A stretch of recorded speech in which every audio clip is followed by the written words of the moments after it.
संकट हरने आए रिद्धि सिद्धि के दाता, संतान की रक्षा करे विघ्न हरता विधाता। मोदक मिष्ठान तिल गुड़ का भोग चढ़ाए, लंबी आयु धन समृद्धि का आशीष पाए। जय श्री कृष्णा सनातनियों, आप सभी को माघ मास की सकट चौथ व्रत की हार्दिक शुभकामनाएं। आज इस वीडियो में चौथ माता की कथा और भगवान श्री गणेश की कथा सुनेंगे। सकट चौथ का व्रत संतान की सुरक्षा और संकटों से रक्षा के लिए करते हैं। सकट चौथ को तिलपुर चौथ, तिल चौथ, माघी चतुर्थी, माघ संकष्टी चतुर्थी आदि कई नामों से जानते हैं। इस दिन माताएं अपनी संतान के सुखी जीवन के लिए निर्जला व्रत रखती है और विघ्नहर्ता गणेश जी की पूजा करती है। संकट चौथ का व्रत हर साल माघ महीने के कृष्ण पक्ष की चतुर्थी तिथि को मनाते हैं। इस वर्ष 2025 में यह व्रत 17 जनवरी को मनाया जाएगा। तो आज की इस वीडियो में आप सुनिए चौथ माता की कथा और भगवान विघ्नहर्ता गणेश की कथा। क्योंकि चतुर्थी तिथि के शुभ अवसर पर ही भगवान गणेश ने शिवजी और माता पार्वती की प्रदक्षिणा कर अपने आप को बुद्धि निधान बताया था और भगवान शिव ने खुश होकर गणेश जी को वरदान दिया था कि चतुर्थी तिथि के अवसर पर जो भी भक्त भगवान गणेश की पूजा करेंगे उनके पुत्र मातृ पितृ भक्त वाले और बुद्धि निधान हर गुणों से परिपूर्ण होंगे। माना जाता है कि चौथ माता का व्रत और कथा के साथ भगवान श्री गणेश की कथा सुनने से ही व्रत का पूर्ण फल प्राप्त होता है। पौराणिक कथा के अनुसार एक गांव में एक सेठ सेठानी थे। उनके एक बेटा और एक बहू थे। बहू सबको भोजन करा के फिर स्वयं भोजन करती थी।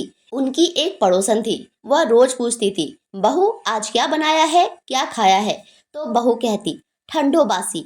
एक दिन उसके पति ने ऐसा सुनकर विचार किया, मेरी पत्नी तो सबको भोजन कराने के बाद भोजन करती है, कहीं ऐसा तो नहीं इसीलिए यह ठंडो बासी कहती है। उसके पति ने विचार किया कि चलो आज पकवान बनाया जाए और फिर देखिए कि मेरी पत्नी क्या कहती है। उसने तरह तरह के पकवान बनाए और घर के सभी लोगों ने एक साथ बैठकर भोजन किया। आज भी पड़ोसन ने पूछा तो बहू ने कहा ठंडो बासी। सेठ के लड़के ने सोचा हो ना हो कोई बात तो अवश्य है जिससे कि मेरी पत्नी ऐसा कहती है। उसने पत्नी से पूछा, तुम रोज ठंडो बासी खाया ऐसा क्यों कहती हो, जबकि हम सब ने एक साथ बैठकर कई तरह के पकवान खाए। उसकी पत्नी बोली, हम जो खा रहे हैं वो बाप दादा की कमाई है। जिस दिन आप कमा कर लाओगे उस दिन मैं समझूंगी कि ताजा भोजन कर रहे हैं, पकवान खा रहे हैं। अब एक दिन लड़के ने माँ से कहा, माँ मैं एक बड़े शहर में कमाई करने जा रहा हूँ। माँ बोली, बेटा अपने पास तो इतना धन है कि कभी खत्म नहीं होगा, फिर क्यों जाना है बाहर? माँ के मना करने पर भी बेटे ने स्वयं कमाने का निश्चय किया और वह शहर चला गया। जाते समय पत्नी से कहा कि मैं जब तक कमाकर बहुत सा धन लेकर ना आऊं, तुम चूल्हे की आग को बुझने मत देना। एक दिन चूल्हे की आग बुझ गई तो पत्नी मन ही मन घबराने लगी, कहीं मेरे पति पर कोई संकट तो नहीं आन पड़ी। जल्दी से पड़ोस में से आग लाकर चूल्हे में रख दूं। ऐसा विचार करके पत्नी पड़ोस में गई। वहां पड़ोसन चौथ माता का व्रत और पूजन कर रही थी। पड़ोसन ने कहा, थोड़ी देर में आकर ले जाना। तो बहू ने पड़ोसन से पूछा, आप यह व्रत क्यों करती हैं? यह कौन सा व्रत है? इसको करने से क्या मिलता है? पड़ोसन ने कहा, चौथ माता के इस व्रत को करने से अन्न धन और लक्ष्मी मिलती है, सभी मनोकामना पूरी होती है, सदा सुहागवती अखंड सौभाग्यवती बनने का सौभाग्य मिलता है। अब बहू भी चौथ माता का व्रत करने लगी। दीवार पर उसने चौथ माता का चित्र बनाया। उस दिन घी और गुड़ का चूरमा बनाकर रात्रि को चंद्रमा को अर्घ देकर उसने भोजन किया। ऐसा करते करते बहुत दिन हो गए। चौथ माता ने उस बहू के पति को सपना दिया कि साहूकार का बेटा तू जागे कि सोवे, तेरी पत्नी तुझे बहुत याद करती है, घर जाकर उसकी चिंता मिटा दे। तू दुकान खोलकर कंकु केशर का पगलिया बना के बैठ जाना, आज तेरा हिसाब किताब चुकता हो जाएगा। अब तो चौथ माता ने जैसा कहा वैसा ही हुआ। उसने घर जाने की तैयारी कर ली और गाड़ी भर के धन दौलत लेकर चल दिया। रास्ते में एक बहुत बड़ा सा काला नाग फन फैलाए बैठा था और कहने लगा, आज तो मैं तुझे डसूंगा, नहीं छोड़ूंगा, आज तेरी आयु पूरी हो गई है। सेठ के लड़के ने कहा, आज चौथ माता ने मुझे सपना दिया है तो मैं अपने पत्नी से मिलने घर जा रहा हूँ। वो मेरी चिंता करती है, मैं उससे मिलकर जरूर आऊंगा, तब तुम मुझे डस लेना। नाग ने कहा, यदि तुम शपथ पूर्वक कहो तो मैं तुम्हें छोड़ दूं, लेकिन अगर तुम लौट कर नहीं आए तो मैं तुम्हें तुम्हारे घर जाकर डस लूंगा। इस प्रकार सांप को वचन देकर वह घर पहुंचा। वहां सभी से हंसी खुशी मिला और भोजन करने बैठा, लेकिन वह उदास था। उसकी पत्नी ने उसकी उदासी का कारण पूछा, तो पति ने काले नाग वाली सारी बात बताई और कहा, यदि मैं उसके पास नहीं जाऊंगा तो भी वह घर आकर मुझे डस ही लेगा। पत्नी बहुत चतुर थी। उसने कहा कि आप घबराओ नहीं, लेट जाओ, मेरे पास एक उपाय है। पत्नी ने कमरे की 7 पीढ़ी धोई। पहली पीढ़ी पर रेत, दूसरी पर इत्र, तीसरी पर गुलाल और फूल, चौथी पर कंकु केसर, पांचवी पर लड्डू पेड़ा, छठी पर गादी गलीचा और 7वीं पीढ़ी पर दूध का कटोरा भर के रख दिया। इस प्रकार वह 7वीं पीढ़ी सजाकर बैठ गई। आधी रात होते ही नाग आकर पीढ़ी चढ़ने लगा।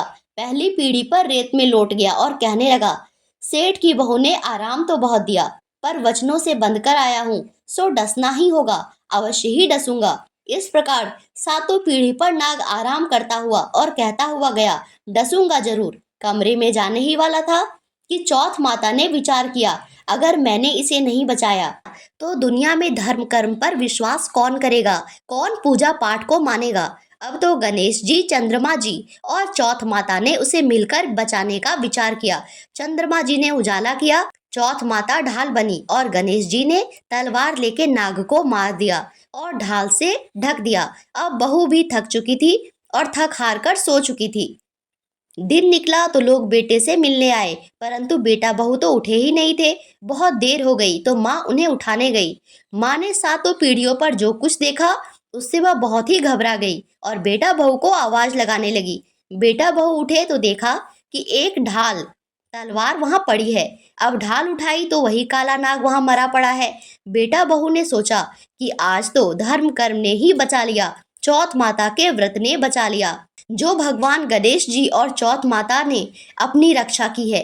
हे चौथ माता, आपने जैसी सेठ के बहू बेटे की रक्षा की, वैसे ही सबकी रक्षा करना। जो भी इस व्रत कथा को कहे सुने और हुंकारा भरे, सबके घर खुशियों से भर देना। बोलो चौथ माता की जय। भगवान विघ्नहर्ता गणेश की जय। अब सुनते हैं भगवान विघ्नहर्ता गणेश की कथा। पौराणिक कथा के अनुसार एक बार देवता कई विपदाओं में घिरे थे। तब वह मदद मांगने भगवान शिव के पास आए। उस समय शिव जी कार्तिकेय और गणेश जी के साथ बैठे थे। देवताओं की बात सुनकर शिव जी ने कार्तिकेय और गणेश जी से पूछा कि तुम में से कौन देवताओं के कष्टों का निवारण कर सकता है। तब कार्तिकेय और गणेश जी दोनों ने ही स्वयं को इस कार्य के लिए सक्षम बताया। इस पर भगवान शिव ने दोनों की परीक्षा लेते हुए कहा, तुम दोनों में से जो सबसे पहले पृथ्वी की परिक्रमा करके आएगा, वही देवताओं की मदद करने जाएगा।